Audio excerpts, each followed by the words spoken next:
Hi everybody, and welcome back to Unboxing, blowing the lid on all the traditional concepts, as well as bringing in and showing, developing all these new era of styles and being adaptive and unique as a fighter, as a boxer, and how to bring that in. My name's Carl. I start this channel with the hope of expanding and growing everybody's knowledge and not being stuck into a one-track mind in regards to fighting styles, boxing styles, pretty much anything like that, just showing anything can work, okay? So today we're going to be covering part 2 of the stance, and we're going to look at southpaws. So on the first video, we looked at our traditional right-handed fighters, orthodox fighters, okay? So we're going to be fighting, okay? Moving, back foot off the floor, 1-2s, that's what we covered, okay? So this time, for our left-handed fighters, we're going to cover exactly the same principle. Stand straight on. This is for if you hold a pen with your left hand, this is the stance you're going to adopt. You're going to take your right foot and you're going to step forward. Okay, just in this stance. One of the little important detail I forgot to mention on the last video is the feet. If you look at my feet, both my toes point in the same direction. They're about 45 degrees-ish, and I should be able to do a squat with no problem in a left-handed or right-handed fighter position without any difficulty, okay? So start again, here, forward in your stance, okay? Same stance, doesn't matter if you're right-handed, left-handed, all you're doing is switching. So now, the left-handed fighter, your right foot is now your lead foot. Your right hand is now your jab, your number 1 shot, okay? And your left hand, that's your power shot, okay? So, this is going to be your stance. You'll typically find you won't see many. If you notice from a right-handed fighter, you'll find them quite like this. There's not many unless you're in the quite younger amateur leagues where you'll see them quite far out with this lead hand, with this jab hand, but there's a reason for that, and I'll explain that in a later video. So, you'll traditionally find left-hand fighters are quite like this kind of style. Okay, it has its benefits, but it has its drawbacks. Okay, so we're just going to stick to the basics. Okay, for now. So, feet in the position, back foot just off the floor a little, and we're going to keep our hands just here. It's exactly the same. It's just a mirror image. If you flip a mirror image over, that's why you've got southpaw, orthodox, right-handed, left-handed fighters.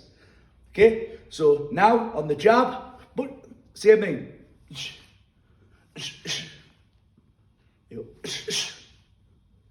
Okay, on this side, okay,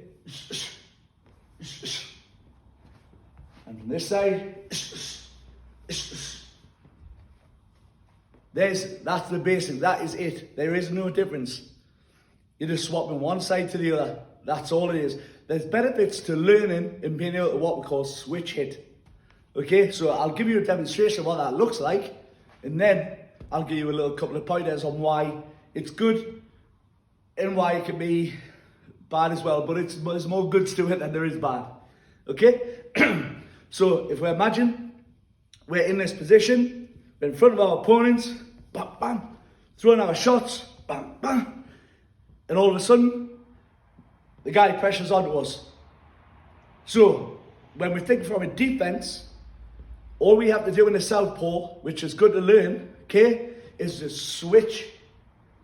Here, I've covered all this distance, okay? And even if I'm here, if I know how to punch, bam, bam, and I want to come back, I can just switch my feet round. And all it is here. Pivot, pivot, pivot. We'll make sure we hit around. Okay, that's an advanced step. I'm giving you that as an extra bonus for free. I'm not going to do that too often, guys, so keep notes, look back. Sorry about that, I've still got this throat. Okay, so, stance. Now we're going to learn how to throw a 3 and a 4 shot, which is going to be a left hook and a right hand, Or if you're self-put, it's the same thing. It's going to be a lead hook or a right hook. And we're going to get that left straight, which is the power shot for that orthodox southpaw fighter, sorry. Okay, so there's lots of things. There's different ranges, okay? So we're just going to look at a generic range at the moment, mid-range hook, okay? So what a lot of people do is they'll try and hook. No, we don't want to do that. You can say that coming from next week, okay? So what we want to do is we want to keep the shoulder, keep nice and compact, okay? So we're in this position, and a lot of people lead from the foot. So they'll push the foot through like this. But if you look at my foot, there's a problem with that. So if I do this, if I try and, did you see what's happening there, guys? I'll turn this way, and if you take a look at the lower portion, you'll see what I mean. So I'm in there, did you see the way my leg was there? So as soon as I pushed up that front of my foot, it pushed my body angle away from my target. So my target is here. I don't want to be, and then I'm actually making myself miss because I'm pushing myself away from the target. So I want to stay into the target, okay? So from this point here, what I want to do is, I want to initiate the punch with the shoulder first, okay? So, see how I stay? I keep my weight a little bit over the front foot. See that? Snap it straight back. Straight back like that. You don't want to let yourself overcommit.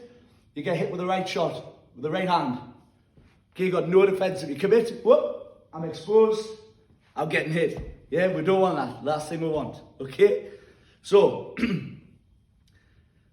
one other tip with the hook as well. Think of this. If I have a right angle, you see? Right angle, elbow level with the shoulder, that is going to be a hook to the head. If the elbow is lower than the shoulder, that's a hook to the body. There's lots of people trying like this, and they've got this kind of weird uppercut angle, and it needs to be here. I personally, we've seen it all on YouTube before, guys. I personally don't like this, so-called the continental hook. I don't like it. I personally don't agree with it. A little more do I agree with the overhand right, which we'll explain. It's a very weird position. But here, you've got what they call internal rotation of the shoulder, combined with force, is an injury waiting to happen, which, if we're thinking boxing, is an absolute common injuries, is front deltoid injuries. And a lot of time people do that, they throw this big power in here. If you just do that with a bag or you feel your fist, you turn like that, you've got a high shoulder, a high elbow, combined with internal rotation and force. I believe personally, I'm a big believer in this, that's an injury waiting to happen. So I don't do that. I personally prefer the hook round, so I've got the thumb to the sky here.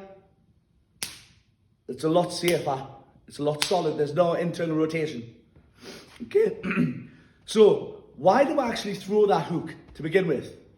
Well, basically, the purpose of the hook to the head is when we've got a guard up, like we said, answer the phone. If our hand is up here, we've only got this little triangle, okay? This little triangle to get our hand through to the shot. Now, if you think about that, just give me 1 second.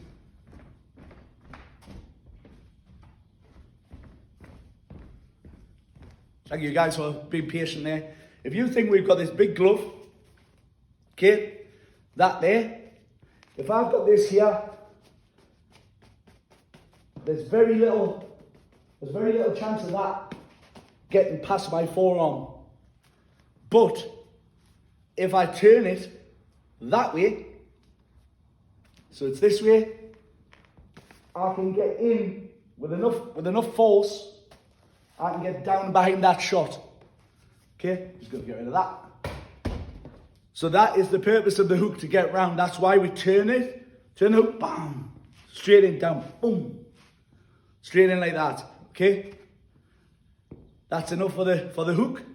Okay, let's just look at the right hand, and we'll finish up the segment with that. Okay, thank you so much for staying. I appreciate you coming along. Please don't forget, like, comment, and subscribe. I'm always open to answers to questions and answers. Anything you have to ask, I'll be happy to answer it for you, okay? Sorry, I'm still getting new to the whole YouTube land. I will be picking up the quality of the videos over time. Okay, so, now, back in my stance for a right hand, okay? How we're going to throw the right hand. Yes, if you've ever heard it on YouTube, called the kinetic chain.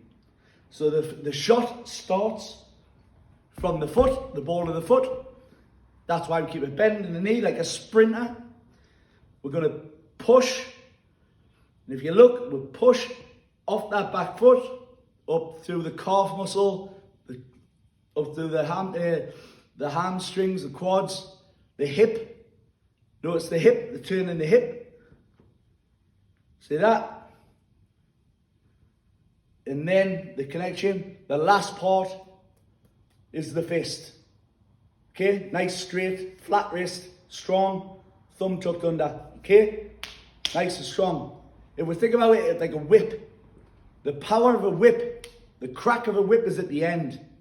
It's not at the beginning.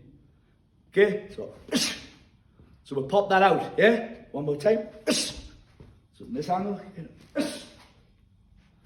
Nice and fast. Relax the shoulder. The shoulder is a floating joint. Okay? Let it do what it's supposed to do. Lots of people come in like, wah! Their shots are slow. They might be powerful if they catch it, but the chance of that slim. Okay? Nice strong arms. Okay? Nice steady. Let the shoulders float. Okay? It lasts a lot longer. Like that. Nice and fast like that. It comes out the crack at the end of the whip. Okay? It's as simple as that. Practice it. Practice in front of a mirror. Anything you like. Practice. Practice the footwork as a recap. Okay? Don't want my feet here. Don't want my feet so far that we're all the way like this. Like some karate style. Just nice, and depends on your height. Your stance will be wider or a little shorter. But just like here, okay, I'll show you everything I've just done there. Okay, 1, 2, 3, 4. Okay, so 1, 2, 3, 4. Okay, like this. Okay, again. Nice and light like that. One other little thing I'll tell you as well is, if you notice, if you hear strange sounds coming out, whoosh, these types of sounds, there's a reason for that. It's not like going crazy. Okay, excuse my voice. What it is, it's because when we throw a shot, we don't want to hold our breath. Okay? We want to exhale as we throw the shot. Now what this does is it empties the air from the diaphragm here. So if I throw a shot and I mess up, my body's ready to take a shot. And I'm not going to get hurt, hopefully. Okay? Oh, okay. Right, guys. Thank you so much for listening. That's enough for today. Thanks for coming along. I'll be uploading videos regular during the week. I appreciate you coming along. Please like, comment, subscribe, share with your friends and family. Please visit the merch store. Links in the description below. Thanks, guys. Have a great day, and we'll see you soon.